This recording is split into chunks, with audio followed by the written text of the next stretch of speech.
আসসালামু আলাইকুম। ABC update নিউজে স্বাগত। শুরুতে এই সংবাদ শিরোনাম, পরে বিস্তারিত। জানিয়ে দিব এই মুহূর্তে পাওয়া আমাদের হাতে থাকা সর্বশেষ গুরুত্বপূর্ণ আপডেট, আন্তর্জাতিক সংবাদ। পুরোদমে যুদ্ধের দামামা বাজছে এখন গোটা মধ্যপ্রাচ্যে, আর এই মধ্যপ্রাচ্য থেকে ছড়িয়ে গেছে গোটা বিশ্বে। এই যুদ্ধ এখন থামবার নয়, গোটা বিশ্ব এই যুদ্ধের প্রভাব কমতে শুরু করেছে। ইতিমধ্যে হাহাকার লেগে যন্ত্রণার আগুন ধাউ ধাউ করে জ্বলে উঠছে গোটা বিশ্বে। দর্শক, এই মুহূর্তে রয়েছে আমাদের হাতে থাকা সর্বশেষ ধামাকা। শুরুতেই জানিয়ে দিব, বিশ্বাসঘাতকতার আগুনে পড়ছে কুয়েত। ইরানে ঢোকার আগেই মার্কিন খেলায় ছাই। বিশ্বাসঘাতকতার দাম যে এত ভয়ঙ্কর হতে পারে, আজ সেটা চোখে আঙুল দিয়ে দেখিয়ে দিল ইরান। যেই কুয়েত একসময় বন্ধুত্বের মুখোশ পরেছিল, আজ সেই মুখোশ ছিঁড়ে ফেলে দিয়েছে বাস্তবতা। ভিতরে ভিতরে ষড়যন্ত্র, বাইরে মিথ্যা হাসি। এই দ্বিমুখী চরিত্রের পরিণতি আজ নির্মম ভাবে সামনে এসেছে। ইরানের বার্তা একটাই, পেছন থেকে ছুরি মারলে সামনে দাঁড়িয়ে জবাব পাবে। আর সে জবাব সাধারণ জবাব নয়, এক পুরন্ত আগুনের জ্বলন্ত দাবানলে পুড়ে ছারখার হবে এই বিশ্বাসঘাতক নরপিশাচরা। দর্শক, জানিয়ে দিব এ বিষয়ে একটি বিস্তারিত ডেস্ক রিপোর্ট। এরপর জানিয়ে দিব, এবার সত্যি পরমাণু বোমা বানাতে চাই ইরান। বিশ্বজুড়ে চাপ, ইরানের হাতে চাই পারমাণবিক শক্তি। বিশ্ব রাজনীতিতে নতুন বিস্ফোরণ, শুধু গুঞ্জন না, এবার সরাসরি দাবির আগুন জ্বলছে। ইরান কি সত্যি পরমাণু বোমা বানাতে যাচ্ছে, নাকি বিশ্ব শক্তিগুলোর চাপেই তাকে ঠেলে দিচ্ছে সেই পথে? চারদিকে একটাই কথা, ইরানকে থামানো যাবে না। যেখানে একসময় নিষেধাজ্ঞা, হুমকি আর চাপ ছিল, আজ সেখানেই উল্টো সুর। কেউ কেউ চায় ইরান শক্তিশালী হোক, কেউ চায় নতুন ভারসাম্য তৈরি হোক। দর্শক, এ নিয়ে থাকছে আরো একটি বিস্তারিত ডেস্ক রিপোর্ট। এবং সর্বশেষ জানিয়ে দিব আরো এক ধামাকা, যুক্তরাষ্ট্রে আঘাত আনতে সক্ষম ক্ষেপণাস্ত্রের পরীক্ষা চালিয়ে বসলো উত্তর কোরিয়া। আবারও কাঁপছে এক ভয়ঙ্কর বিশ্ব রাজনীতি। নতুন করে উত্তেজনার আগুন ছড়ালো এবার কিম জং উন। প্রশ্ন একটাই, এটা কি শুধু পরীক্ষা নাকি সরাসরি হুমকি? দর্শক, এনে থাকছে আরো একটি বিস্তারিত ডেস্ক রিপোর্ট। শুনছিলেন সংবাদ শিরোনাম, এখন বিস্তারিত। তবে তার আগে অনুরোধ থাকবে, আজকের সংবাদের একটি গুরুত্বপূর্ণ বিষয়। বিশ্ব জুড়েই আগুন। ইরান, উত্তর কোরিয়া থেকে বিশ্বমরল মার্কিন যুক্তরাষ্ট্র, ইসরায়েল, রাশিয়া, ইউক্রেন এবং এশিয়া মহাদেশ, ভারত থেকে শুরু করে ভারত, চীন, পাকিস্তান এক মহাযুদ্ধের লড়াইয়ে নেমে পড়েছে। এই মহাজোটে কে কার পক্ষে যাচ্ছে এবং কে কাকে সাপোর্ট দিচ্ছে, তার খেসারত কিভাবে দিচ্ছে, তার একটি স্তম্ভ আজকের এই সারসংক্ষেপে তুলে ধরার চেষ্টা করব ইনশাআল্লাহ। দর্শক, আপনারা জানেন কাতার একটি মুসলিম রাষ্ট্র। এই কাতার মুসলিম হয়েও অমুসলিমি যে কার্যক্রম সেটাই চালিয়ে যাচ্ছে। অথচ অমুসলিম রাষ্ট্র, অমুসলিম ভাই প্রতিনিধি, তারা মুসলিম ভাইদের পাশে দাঁড়াচ্ছে, তাদেরকে সহযোগিতা করছে। তাহলে আমরা আমাদের এই জাতি ভাইকে মুসলিম পরিচয়, তারা যে মুসলিম হিসেবে পৃথিবীতে বেঁচে আছে, কিভাবে বেঁচে আছে, কোন পরিচয়ে বেঁচে আছে? ইতিমধ্যে মধ্যপ্রাচ্যের মুসলিম প্রধান দেশগুলো মুসলিম জাতি ভাইয়ের সাথেই এক বিশ্বাসঘাতকতার ভয়াবহ চক্রান্ত করে যাচ্ছে। ইতিমধ্যে বিশ্বাসঘাতকতার অভিযোগ, পরমাণু উত্তেজনা আর ক্ষেপণাস্ত্র পরীক্ষা, সব মিলে বিশ্ব এখন এক ভয়ঙ্কর মোড়ে। প্রথমে ইরান, যাকে ঘিরে দীর্ঘদিনের চাপ, নিষেধাজ্ঞা আর হুমকি, কিন্তু এবার সেই ইরানই যেন বদলে গেছে। চারিদিকে গুঞ্জন, ইরান কি সত্যি পরমাণু শক্তির দিকে দ্রুত এগোচ্ছে? যেখানে যুক্তরাষ্ট্র বছরের পর বছর এই কর্মসূচি থামাতে চেয়েছে, সেখানে এখন পরিস্থিতি উল্টে। চাপ যত বাড়ছে, ইরান ততই শক্ত অবস্থান নিচ্ছে। এদিকে মধ্যপ্রাচ্যে উত্তেজনার আগুনে বিশ্বাসঘাতকতার অভিযোগে জড়িয়েছে কুয়েতের নামও। বন্ধুত্বের আড়ালে গোপন খেলা, আর সেই খেলায় হিসাব চোকানোর ইঙ্গিত দিচ্ছে ইরান। ঠিক এমন সময় আরেক দিক থেকে নতুন বিস্ফোরণ। উত্তর কোরিয়া হঠাৎই চালালো দূরপাল্লার ক্ষেপণাস্ত্র পরীক্ষা। দাবি উঠছে এই মিসাইল সরাসরি আঘাত আনতে পারে যুক্তরাষ্ট্রের মাটিতে। এই বার্তা কি যুক্তরাষ্ট্রের জন্য স্বাভাবিক? অবশ্যই না। এই বার্তা ইরানের হয়ে, অমুসলিম হয়েও মুসলিম ভাইদের প্রতি সততার যে ন্যায়মূল এবং অন্যায় জুলুমকারীর যে প্রতিবাদ, সেই প্রতিবাদের পক্ষ থেকেই উত্তর কোরিয়ার বার্তা। এটা কোনো কাকতালীয় বিষয় নয়, অবশ্যই এটা ইরানের পক্ষ হয়ে এক শক্তি প্রদর্শন। বিশ্লেষকরা বলছেন এখন আর এটা আলাদা ঘটনা না, বরং এক বড় শক্তির খেলার অংশ। একদিকে ইরান, অন্যদিকে উত্তর কোরিয়া, দুই দেশেই দেখাচ্ছে তাদের শক্তি। আর বিপরীতে দাঁড়িয়ে আছে যুক্তরাষ্ট্র ও তার মিত্ররা, যারা এখন পড়েছে নতুন হিসাবের চাপে। পরিস্থিতি এমন জায়গায় পৌঁছেছে, একটি ভুল সিদ্ধান্ত, একটি ভুল আঘাত পুরো বিশ্বকে ঠেলে দিতে পারে অজানা অন্ধকার নরকের আগুনে।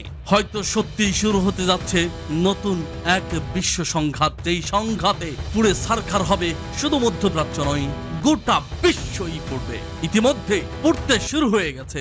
এই আগুন থেকে রেহাই পাচ্ছে না বাংলাদেশও। প্রিয় দর্শক, শুনতেছিলেন এতক্ষণ বিশেষ এক গুরুত্বপূর্ণ বার্তা। এই বিশ্ব সংঘাত যদি পুরোদমে শুরু হয়, তবে বাংলাদেশ এই কঠিন স্তম্ভের মধ্য থেকে দাবানলের আগুনে বাংলাদেশও কি পড়তে যাচ্ছে, নাকি কোনোভাবে রেহাই পাবে? দর্শক, এ বিষয়ে আপনাদের অভিমত কি তা কমেন্ট বক্সে লিখে জানান, আর জানিয়ে দিন আপনি কোন জেলা থেকে বা কোথা থেকে আমাদের সংবাদটি শুনছেন এবং দেখছেন। কুয়েতের ভূমি এবং জলসীমা ব্যবহার করে ইরানের স্থল এবং অভিযানের নীল নকশা করেছিল আমেরিকা। 24 সারি কুয়েতের অভিয়ান দ্বীপে অবতরণ করে মার্কিন সেনারা, তবে ইরানের চোখ ফাঁকি দেওয়া সম্ভব হয়নি। সরাসরি সেই ঘাঁটিতে গিয়ে পড়েছে ইরানি মিসাইল। শক্তিশালী আঘাতে বিধ্বস্ত মার্কিন উপস্থিতি। ধ্বংস হয়েছে MQ-9 ড্রোন ও একটি F-16 যুদ্ধ বিমান। সেখানকার বন্দরে রাখা কয়েকটি ল্যান্ডিং ক্রাফটও উড়িয়ে দিয়েছে ইরান। কুয়েতের এই প্রবেশদ্বার এখন পরিণত হয়েছে রীতিমতো নরকে। আর এতেই ভেস্তে গেছে এখান দিয়ে ইরানের স্থল অভিযানের ট্রাম্পের স্বপ্ন। ইরানি ইসলামিক রেভলিউশনারি গার্ডের ক্ষেপণাস্ত্র ও ড্রোন হামলায় বিপাকে পড়েছে মার্কিন সেনারা। অন্যদিকে কুয়েতকে শাস্তি দিতে দেশটির আন্তর্জাতিক বিমানবন্দরে ড্রোনের বৃষ্টি নামিয়েছে IRGC। ফের ইরানের আঘাতে বিপর্যস্ত কুয়েত। ইরানের হামলায় কেঁপে উঠেছে দেশটির বোবিয়ান দ্বীপ। এই দ্বীপেই মার্কিন সৈন্যদের বড় অংশ মোতায়েন ছিল। হামলার সময় চরম বিপাকে পড়েছে তারা। ইরানি ইসলামিক রেভলিউশনারি গার্ড কর্পসের নৌ শাখা ছুড়েছে ক্ষেপণাস্ত্র, ড্রোন। ইরানি সংবাদ মাধ্যম জানিয়েছে হামলার লক্ষ্য ছিল মধ্যপ্রাচ্য স্থল অভিযান চালাতে আসা মার্কিন সেনারা।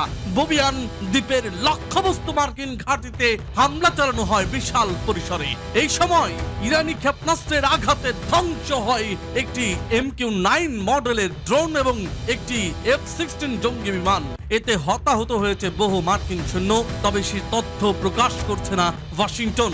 বিশ্লেষকরা বলছেন এই হামলা মার্কিন বাহিনীর জন্য একেবারেই চরম বিপর্যয়। তারা হামলা চালাতে আসলেও হামলার সময় চরম বিপাকে পড়েছে। IRGC বলছে মার্কিন সেনাদের অবস্থান যে কোনো জায়গায় থাকুক, তারা লক্ষ্যবস্তু হবে। নতুন করে মার্কিন সেনা মোতায়েন পরিস্থিতিকে জটিল করেছে। ৩,৫০০ নাবিক ও মেরিন নিয়ে USS ত্রিপলি জাহাজ মধ্যপ্রাচ্যে পৌঁছেছে। কিন্তু বোবিয়ান দ্বীপের হামলা দেখিয়েছে ইরান যে কোনো মুহূর্তে মার্কিন সেনাদের উপর আঘাত চালাতে সক্ষম। বোবিয়ান দ্বীপে ইরানের তাণ্ডব মার্কিন বাহিনীর জন্য এক চরম বিপর্যয়। অন্যদিকে নতুন করে ড্রোন হামলার শিকার হয়েছে কুয়েত আন্তর্জাতিক বিমানবন্দর। আগুন নিয়ন্ত্রণে আনতে ঘন্টার পর ঘন্টা কাজ করছে দমকল বাহিনী। বিস্ফোরণে রাডার ব্যবস্থায় বড় ধরনের ক্ষতি হয়েছে, তবে প্রাণহানির খবর জানা যায়নি। গত 24 ঘন্টায় কুয়েত আকাশ প্রতিরক্ষা অন্তত 15টি ড্রোন শনাক্ত করেছে। এরই মধ্যে কয়েকটি সরাসরি বিমানবন্দরকে লক্ষ্য করে হামলা চালায়। হামলার সতর্কতায় সাইরেন বাজানো হয়। মধ্যপ্রাচ্যের চলমান যুদ্ধের উত্তাপে এবার নতুন মোড়। আর কোনো রাগঢাক রাখতে চাচ্ছে না ইরান। ইসরায়েল আমেরিকার হামলার মুখে ইরানের জোরালো হচ্ছে পারমাণবিক অস্ত্র বিস্তার রোধ চুক্তি। NPT থেকে বের হয়ে যাওয়ার দাবি, আর এটি হলে ইরান হয়ে যাবে পুরোপুরি মুক্ত। পারমাণবিক অস্ত্র তৈরিতে থাকবে না আর কোনো বাধা।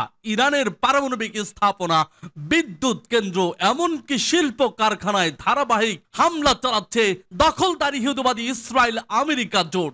ইয়াজদের ইসরায়েলের কেক স্থাপনা, আরাকের হেভি ওয়েটার কমপ্লেক্স, বুশাহুল পারমাণবিক কেন্দ্রের আশপাশ সবই এখন লক্ষ্যবস্তু। এই প্রেক্ষাপটে ইরানের রাজনীতিবিদরা বলছেন NPT থেকে যদি নিরাপত্তা না মেলে বরং হামলার শিকার হতে হয়, তাহলে এই চুক্তির আর কোনো মূল্য নেই।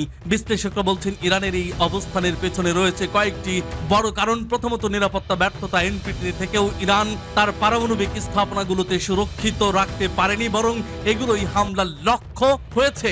দ্বিতীয়ত ডাবল স্ট্যান্ড অভিযোগ। ইরানের অভিযোগ আন্তর্জাতিক পরমাণু শক্তি সংস্থা আইএ নিরপেক্ষ নয়, বরং পশ্চিমা শক্তির প্রভাবেই কাজ করছে। তৃতীয়ত রাজনৈতিক চাপ মোকাবেলা। দীর্ঘদিনের নিষেধাজ্ঞা ও সামরিক চাপের মুখে ইরান মনে করছে চুক্তির ভেতর থেকে তারা কৌশলগতভাবে পিছিয়ে পড়ছে। চতুর্থত নতুন জোটের দিকে ঝোঁক। এসো বা ব্রিক্সের মতো জোটের সঙ্গে বিকল্প পারমাণবিক সহযোগিতা গড়ে তুলতে চায় তেহরান। যদি ইরান আনুষ্ঠানিকভাবে এনপিটি থেকে বের হয়ে যায় তাহলে ঘটতে পারে কয়েকটি বড় পরিবর্তন। প্রথমত, পারমাণবিক কর্মসূচিতে পূর্ণ স্বাধীনতা। ইরান তখন আর আন্তর্জাতিক পরিদর্শন বা সীমাবদ্ধতার অস্ত্র সক্ষমতার সম্ভাবনা বাধ্যবাধকতায় থাকবে না। দ্বিতীয়ত, দ্রুত অস্ত্র সক্ষমতার সম্ভাবনা। পারমাণবিক অস্ত্র তৈরির পথে বড় কোনো আইনি বাধা থাকবে না। তৃতীয়ত, আঞ্চলিক শক্তির ভারসাম্য বদল। চ্যালেঞ্জের মুখে পড়বে ইসরায়েলের একক পারমাণবিক আধিপত্য। কৌশলগত ডিটারেন্স বা ভয় দেখানোর ক্ষমতা বাড়বে ইরানের। সুযোগ পাবে তেহরান পশ্চিমা হামলার জবাবে শক্ত অবস্থান নেওয়ার। কঠিন থেকে কঠিনতম জবাব দেওয়ার সুযোগ পাবে তেহরান। আঞ্চলিক রাজনীতিতেও বাড়বে প্রভাব। বিশ্লেষকদের মতে ইরান প্রযুক্তিগতভাবে অনেক দূর এগিয়ে গেছে। এনপিটি থেকে বের হলে সময়ের ব্যবধান কমে আসবে, অর্থাৎ থ্রেশহোল্ড স্টেট থেকে বাস্তব পারমাণবিক শক্তিতে রূপান্তর দ্রুত হবে। তবে এটি সম্পূর্ণ রাজনৈতিক সিদ্ধান্ত এবং এর সঙ্গে জড়িয়ে রয়েছে বড় ধরনের ঝুঁকি। ইরানের সামনে এখন দ্বিমুখী পথ। একদিকে আন্তর্জাতিক চাপ মেনে সীমাবদ্ধ থাকা, অন্যদিকে এনপিটি থেকে বের হয়ে শক্ত প্রতিরোধ গড়ে তোলা। ইরান যদি সত্যি এনপিটি থেকে বেরিয়ে যায় তাহলে এটি হবে বৈশ্বিক পারমাণবিক রাজনীতিতে বড় টার্নিং পয়েন্ট। ইরান যুদ্ধের উত্তপ্ত প্রেক্ষাপটে যুক্তরাষ্ট্রে আঘাত আনতে সক্ষম ক্ষেপণাস্ত্রের পরীক্ষা চালিয়ে নতুন করে আলোচনায় উত্তর কোরিয়া। যুক্তরাষ্ট্রকে লক্ষ্য করে শক্তি প্রদর্শনের ইঙ্গিত দিয়েছে দেশটি, আর সেই ইঙ্গিতের কেন্দ্রই রয়েছে নতুন এই ক্ষেপণাস্ত্রের ইঞ্জিন পরীক্ষা। সম্প্রতি উত্তর কোরিয়া দাবি করেছে তারা সফলভাবে একটি উন্নত রকেট ইঞ্জিনের গ্রাউন্ড স্প্রেড সম্পন্ন করেছে।